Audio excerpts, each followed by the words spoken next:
Stock మార్కెట్లు ఒక్కసారిగా కుప్పకూలాయి. Sensex 1092, Nifty 359 పాయింట్లు పతనమయ్యాయి. మార్నింగ్ సెషన్స్ లో ఫ్లాట్ గా కొనసాగిన స్టాక్ మార్కెట్లు మధ్యాహ్నం తర్వాత నష్టాల్లో జారుకున్నాయి. చివర్లో ఒక్కసారిగా అమ్మకాలు వెలువెత్తాయి. ఇక ఐటీ మినహా అన్ని సెక్టార్లు రెడ్ లో ముగిశాయి. మెటల్స్, ఆయిల్ అండ్ గ్యాస్ సెక్టార్లకు అధిక నష్టాలు వచ్చాయి.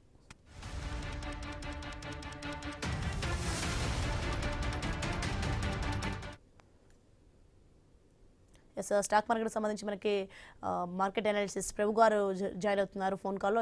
నమస్తే అండి ప్రభు గారు. నమస్తే అండి. మొత్తానికి స్టాక్ మార్కెట్లు అయితే ఒక్కసారిగా కుప్పకూలాయి, ఏ విధంగా చూడాలి ఏంటి అసలు?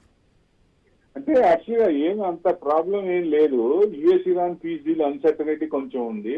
ఆ ట్రంప్ దగ్గర అంటే ఇటు సైడ్ ఏమో ట్రంప్ దగ్గరే పెండింగ్ ఉంది, అటు సైడ్ ఏమో అసలు ఫైనలైజ్ కాలేదని. ఇది ఈ డ్రామా అనేది ఈ లాస్ట్ వీక్ నుంచి నడుస్తూనే ఉంది. ఏదేమైనా ఆయిల్ కొంచెం కూల్ డౌన్ అయింది. 93 వచ్చింది, 93 కంటే కిందే ఉంది. సో స్ట్రైట్ ఆఫ్ హార్మూజ్ కూడా 60 days లో దాన్ని ఓపెన్ చేస్తాము, 60 days వరకు ఏ ఇబ్బందులు ఉండవు, తర్వాత మళ్ళీ టాక్స్ బట్టి ఉంటుంది అని చెప్పారు. అది బాగానే ఉంది. క్రూడ్ తగ్గించింది కదా, కొంచెం తగ్గొచ్చింది, మనకి 110 నుంచి తగ్గింది. So very good. యాక్చువల్గా ఏషియన్ కంట్రీస్ కన్నా పర్వాలేదు. అంటే రెగ్యులర్ గా ఉండే ప్రాబ్లమ్స్ కాకుండా ఇవాళ మెయిన్ ప్రాబ్లం ఏంటంటే ఐఎండి వర్షాలు జూన్ నుంచి సెప్టెంబర్ కి వర్షాలు నార్మల్ ఫాల్ కంటే తక్కువ ఉంటుంది అనేది ఎక్స్పెక్టేషన్. అది కొంచెం నెగిటివ్ అనిపించింది. ఒకటి మెయిన్ అసలు మార్కెట్ మార్నింగ్ నుంచి కూడా పెద్ద బ్యాలెన్స్ అవుతూనే ఉంది, పెద్ద పడలేదు. అంటే కన్సాలిడేషన్ మోడ్ లోనే ఉంది. మధ్యాహ్నం నుంచే పడింది. ఎందుకంటే MSCI Morgan Stanley capital investments వాళ్ళు వరల్డ్ ఇండెక్స్ ఎమర్జింగ్ మార్కెట్స్ ని రీబ్యాలెన్సింగ్ చేస్తారు, అప్పుడప్పుడు అడ్జస్ట్మెంట్ చేస్తారు. ఆ అడ్జస్ట్మెంట్స్ లో షేర్స్ అన్ని అమ్ముతారు. కాబట్టి దాని ఇది మూలంగా మార్కెట్ పడిందని చెప్పుకోవచ్చు. మేబీ ఇమీడియట్ గా నెక్స్ట్ వీక్ కవర్ అయిపోవచ్చు. ఏం పెద్ద మనకి వార్ గురించి నెగిటివ్ అట్లాంటివి ఏం లేదండి. సో ఓన్లీ ఏంటంటే రీబ్యాలెన్సింగ్, ఎంఎస్సీ రీబ్యాలెన్సింగ్ పడింది అనుకోవచ్చు. క్రూడ్ కూడా ఈ నెల 19% తగ్గింది. It's very good.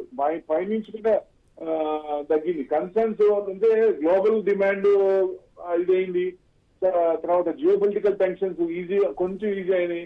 South Africa నుంచి ఆయిల్ కొంచెం చీప్ వస్తుందని.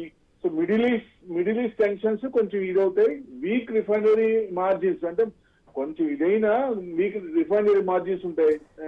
అది మెయిన్. అంటే టోటల్ గా చూస్తే సీజ్ ఫైర్ ఆపినా గానీ న్యూమరస్ ఆబ్స్టికల్స్ ఉంటాయి. అవి ఉంటాయి ఇంకా. అంటే ఇమీడియట్ క్లియర్ కావు, అందుకనే స్లోగా అవుతాయి. అంటే క్లియరింగ్ మైన్స్ వాటిని ఇది చేసుకోవడానికి, మైన్స్ అన్ని ఆపరేషన్ ని కొంచెం రీస్టార్ట్ చేసుకోవడానికి ఆయిల్ ఫీల్డ్స్ అది కొంచెం టైం పడుతుంది. రిపేర్స్ కొంచెం డ్యామేజ్ ఉన్నాయి కదా, రీపేర్ చేయాలా.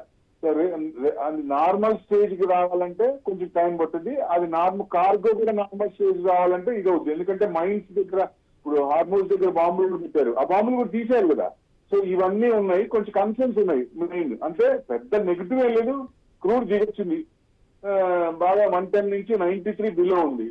సో ఓన్లీ ఎంఎస్సీ రీబ్యాలెన్సింగ్ కాబట్టి మార్కెట్ పడింది అనుకోవచ్చు అండి. మేబీ నెక్స్ట్ వీక్ కవర్ అయిపోవచ్చు. ప్రభు గారు, ఎలా ఇంత సడన్ గా సెన్సెక్స్ ఒక్కసారిగా 1092 నుండి అలాగే 359 పాయింట్లకు డౌన్ అయిపోయింది? అప్పటి వరకు మార్నింగ్ సెషన్ లో ఫ్లాట్ గా ఉన్న స్టాక్ మార్కెట్ ఒక్కసారిగా మధ్యాహ్నానికి ఎలా అయిపోయింది అసలు? అవును, ఈ రీబ్యాలెన్సింగ్ వల్ల షేర్లు అమ్ముతారు కదా. ఇప్పుడు మేజర్ ఇండెక్స్ బేస్ రీబ్యాలెన్సింగ్ అంటే ఆ షేర్లు అమ్ముతారు కాబట్టి మార్కెట్ పడుతుంది. అంటే మిడ్ అండ్ స్మాల్ క్యాప్ పెద్ద పడలేదండి. మిడ్ అండ్ స్మాల్ క్యాప్ బాగానే ఉన్నాయి. స్మాల్ క్యాప్ అంటే బ్రాడర్ మార్కెట్ బాగానే ఉంది. మెయిన్లీ లార్జ్ క్యాప్ రీబ్యాలెన్సింగ్ అవుతున్నప్పుడు ఇది కామన్, సర్వసాధారణ. అప్పుడప్పుడు రీబ్యాలెన్సింగ్ అవుతుంది. ఇప్పుడు నిఫ్టీలో రీబ్యాలెన్స్ అవుతుంటాయి కొన్ని. అంటే మెయిన్ కొన్ని పారామీటర్స్ వల్ల కొన్ని బయటకు వస్తుంటాయి, కొన్ని నిఫ్టీలో వెళ్తుంటాయి. విప్రో ఈ మధ్య కాలంలో విప్రో వచ్చింది, బిఎస్సీ అనే స్టాక్ ఇండెక్స్ లోకి వెళ్ళింది. అట్లా మన దగ్గర అవుతుంటాయి. అట్లానే వరల్డ్ లో కూడా world index MSCI Morgan Stanley వాళ్ళు రీబ్యాలెన్స్ చేస్తుంటారు కాబట్టి అక్కడ కొన్ని షేర్స్ కొంచెం ఇదన్నీ ఇదవుతుంటాయి. ఆ అడ్జస్ట్మెంట్ వల్ల పడిందే కానీ ఇది పెద్ద నెగిటివ్ ఏం కాదనుకోవచ్చు. అది మార్కెట్ నెక్స్ట్ వీక్ కవర్ అయ్యే ఛాన్స్లే ఉన్నాయండి. రైట్, థ్యాంక్స్ ఫర్ ఇన్ఫర్మేషన్ ప్రభు గారు.